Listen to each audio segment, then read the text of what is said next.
na singa bina keninde ngona kene bola Mr. Mbera na nonda rui wasa ninga una ni bagatawa kene ulutanga toga nongo moli koula ena kato siliva tobure na mata ni wai ninda ndomo e utongo ronroba tu na mbudha ni marao e alongo au dhoka na bola mendono na iloko ni utangida boli na eloka ni mabono na isebu ni sota kena ibola singa asudu kena oni na kena rui kamida marama naita na esamuni meukambita darubuli e university ni dewa ni Pasifika da undibi boli ke laudala na kena toma ni kana dhuba o wanda e besuki na elonda mboki na vesa nindondomongo e na mangosa e sebotaki nyangate ngaitale tuna ua niloka ronondolo tini kaono sa tumbu na kakandre na ni rawekilai Bolo naita na vini wongori me sa sema mai.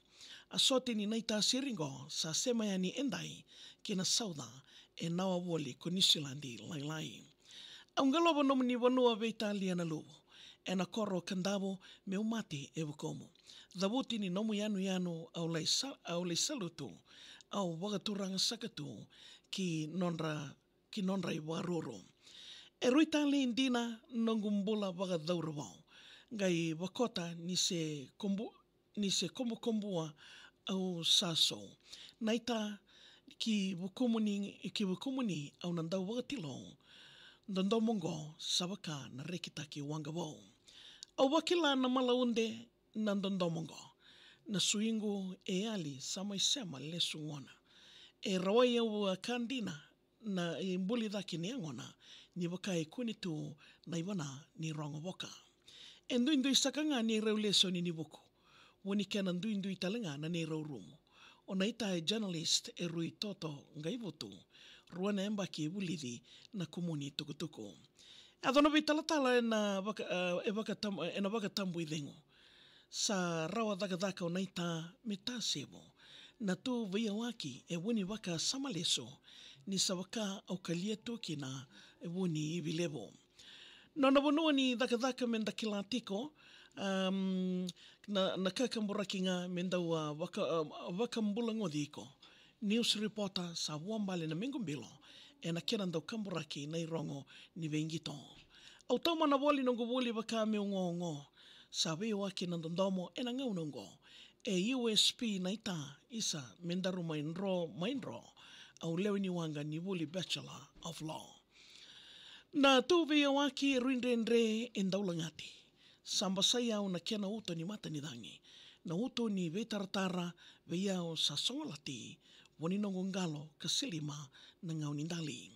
Au singata ya longu meukila na kandina. Meuwangarai ko woli ena mona liwa. Na nui ngawangawa au nreketa tu e veisinga.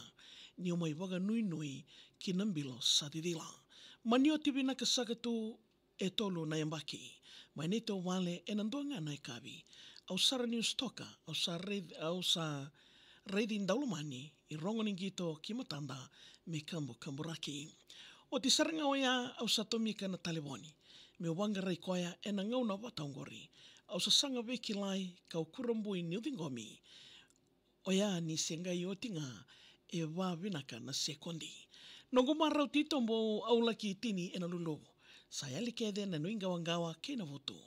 Wanga nona dina roka meu sadoro. Endau kelenga na wanga ena tomba e malumo. Au ndiwa na serao ni weiwatu tanglei. Ni usingema na vendo moningo e satunde. Mona kau ki waikalo. Inaita wali nongo malaunde e kilasaranga undingi. Ndena vendo moni ena wata iralango. Mbuli na kena yavo kamangosa nindavo. Ki kandavo naita au sambolea tunangalo ni nromo na bula kena kalo. Au waga solo waga verata kilomango me marroi na waga turanga e nongu yavo. Ni rokovitu na nongu veiwekani ki kandavo ka mendandui matenga ki na nonda udhuni watu. Au ki nodi na marao ka tilotu na welingu. Salu mai na dewa dhaumbeni etikingo. Matedi tu ni ndaungase ngaingata nambitu. Ni lewe mai na lewengo, sui mai na suingo. Ni monde sayati na dolo mai na itasiri. E serea ko waikalo na nangu parataisi. Ngo ko lewa veli na memo lalambi meriri. kami dhodo saka ni kemu weleti siri. Ya bekamnina ndo bude tiku mai na singo vina kenindai na nondaru serikali namaki tingo mirotiko na kena ya wana no muni salnika kamburaki na VTFM. Bola no serikali. Gayo email tak mai via maria@vtfm.com.fj. Nama ka tiku mo ni tikena romboka